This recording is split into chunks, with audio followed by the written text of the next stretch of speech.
Hello everyone, welcome to History Aura. In today's video, we will explore. The Purushamedha Yajna was one of the most criticized and abhorrent rituals in ancient Indian history. It was part of the larger Soma, yajnas, which were sacred rituals performed to please the gods. However, unlike other yajnas that focused on offerings or sacrifices of animals, the Purushamedha Yajna involved the sacrifice of a human being, a healthy and wise man. This ritual was seen as deeply disturbing, as it symbolized extreme cruelty and disrespect for human life.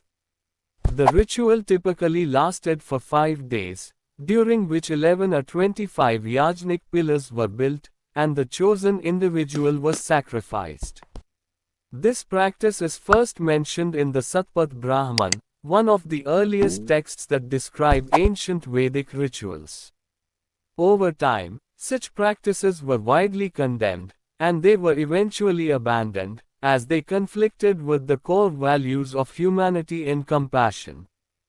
Thank you for watching. Stay connected with History Aura for more informative videos. Bye bye.